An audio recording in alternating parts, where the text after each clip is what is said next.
So another video request was about if we have a percent change, why does that utilize an exponential function? Like, why is an exponential function useful for modeling a percent change?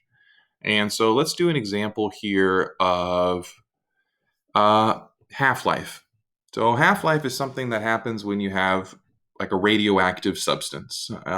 It decays over time. So you have less and less and less of it. So maybe you start with 100 grams of it, and then after a certain point in time, you have half of that. So you have 50. And then after a certain point in time, you have half of that. So you have 25. And that can be thought of as a 50% loss. Half-life means you lose 50%, you lose 50%. And so let's just look at the numbers here of a half-life situation.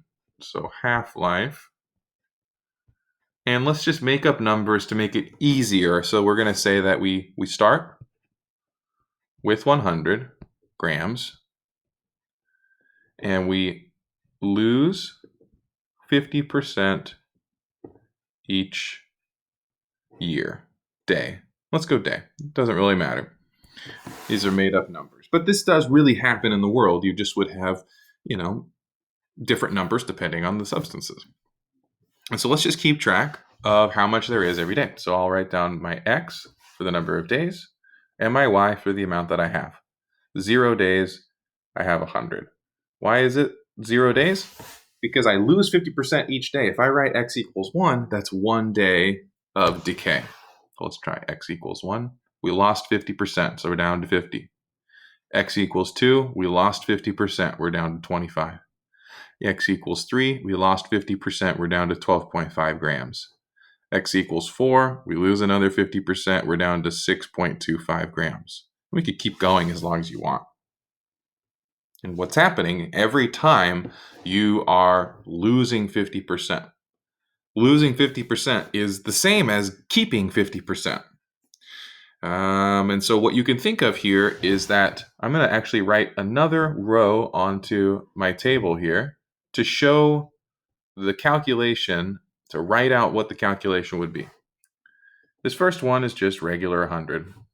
The second one is 100 times 0.5, because 0.5 is 50%. The next one would be 100 times 0.5 times 0.5 again, because every day I lose 50%. So I take my previous answer, I just copy and paste the previous answer right there, and I stick another 0.5 on it. We just did that with the 100, put it right there. We're going to do the same thing. Copy and paste the X equals 2, stick it right there. I'm going to try to write it kind of small. We'll have 100, and then we'll have 1, 2, because we copy and pasted it, and 1 more. Now I want you to look at the table in general. How many times do you multiply by 0.5? When X was 0, you did not multiply by 0.5. When X was 1, you multiplied by 0.5 once. When X was 2, you multiplied by it twice. When X was 3, you multiplied by it 3 times. We can generalize this and say that if we had an X here, what would our Y value be? 100 multiplied by 0.5 X times.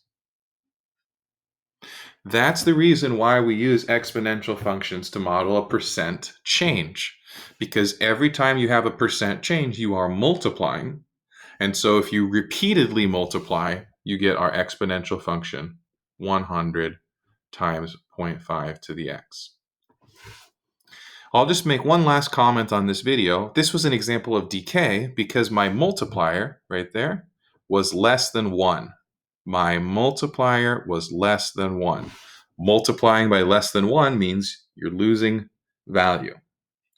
If I did an example of exponential growth, I would repeatedly multiply by an m that was greater than 1.